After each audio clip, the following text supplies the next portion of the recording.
Okay, pag-usapan natin to. May tinatawag na Malitas Cinematic Universe, isang political drama na ayon sa ating sinusuring material, tagtad daw ng mga butas. Halika, silipin natin ang kwento sa likod ng mga malitang ito. Paano raw ba gumawa ng isang malaking eskandalo? Simple lang daw, sabi sa analysis. Magdagdag ka ng maleta, umimbento ka ng mga petsa, at magdasal ka na lang na sana walang may kalendaryo. Dito pa lang, parang sinasabi na kung saan tutungo ang buong usapan na to. So, saan daw unang-unang sumablay itong kwento? Sa pinaka-basic, yung timeline. Ayon sa mga material na tinitingnan natin, dito pa lang mayroon ng isang fatal plot hole. Isang butas na kahit anong gawin, hindi na matatakpan. Ito yung pinakaugat ng lahat. Yung akusasyon, mabigat. Pinipilit daw ni Sekretary Pangandaman si Zaldico na magpasok ng 100 bilyong peso sa 2025 budget. Grabe, di ba? Isang malaking pasabog. Pero dito na rin daw nagsisimula yung gulo.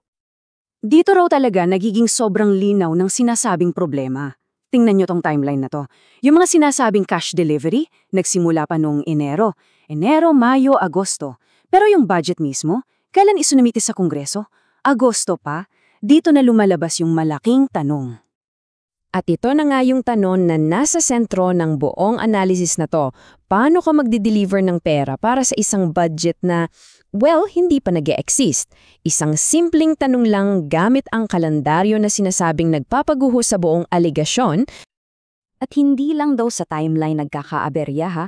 Sabi sa sources, kahit yung mga bida sa kwento, yung mga character, parang magkaiba yung script na binabasa. Sa gitna ng lahat ng ito, anong sabi ni Zaldico? Mariin, wala po akong tinanggap kahit 5. Malinaw na malinaw yan. Okay? Tandaan natin yan. Pero, at ito yung malaking pero, yung sarili niyang witness, iba ang sinasabi.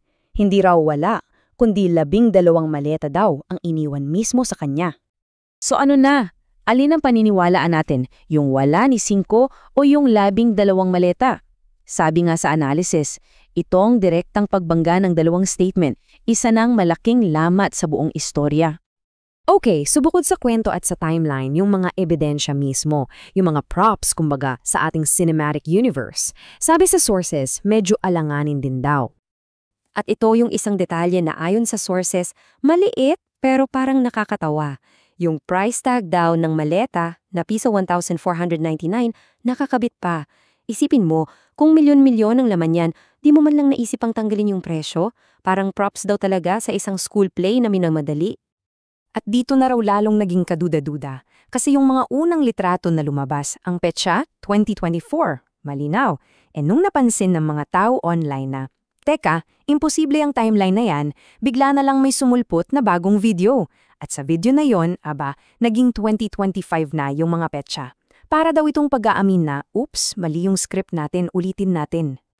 So hindi raw ito simpleng koreksyon ha. Ang tawag daw dito parang sa mga pelikula ay retcon. Binabago mo yung nakaraan para lang mag-fit sa kwento mo na yon. At yun yung tanong, di ba? Kung totoo naman talaga lahat, bakit kailangan mong i-edit yung ebidensya mo? At dahil nga sa mga butas sa kwento, sa timeline, at pati sa pag-edit ng ebidensya, syempre may kasunod na tanong yan. Kung hindi ito tungkol sa katotohanan, anong motibo sa likod ng lahat ng to? Well, may dalawang anggulo rito, di ba? Yung isang narrative, siya raw yung matapang na whistleblower na nilalantad ang katiwalian. Pero may isa pang anggulo na tinitingnan yung analysis. Baka naman daw ito ay isang malaking palabas lang, isang deflection para maiba yung usapan mula sa mga isyong kinakaharap niya. At ayon nga sa sources, hindi raw biro yung mga issue na to. May mga tanong daw tungkol sa yaman niya, sa mga eroplano, pati na yung pagkakadawit sa Formally at sa DepEd laptop scandal. Sabi sa analysis, ito raw yung buong picture na dapat nating isaalang-alang. So, dito na tayo sa aabangan ng lahat ang final verdict sa buong Maleta Cinematic Universe na to. Ano raw ba ang score? Blockbuster or epic fail? Ang sabi sa analysis, ang taming nalantad daw dito ay hindi yung korupsyon. Ang nalantad daw ay yung mababang tingin sa kakayahan ng publiko. Na para bang inaakala nila na hindi tayo marunong magbasa ng kalendaryo? At binubuod damo ng analysis ang lahat sa isang lumang prinsipyo sa batas. Simple lang, pag nahuli kang nagsisinungaling sa isang bagay, malaki ang chance na nagsisinungaling ka na sa lahat. Sa Latin, ito yung falsus in uno, falsus in omnibus. Kaya ito yung iiwan nating tanong sa inyo. Kapag ang isang kwento ay ganito kalaki ang mga butas at ganito kadaling gumuho, ano ba talaga yung nabubunyag? Yung krimen ba na inaakusa?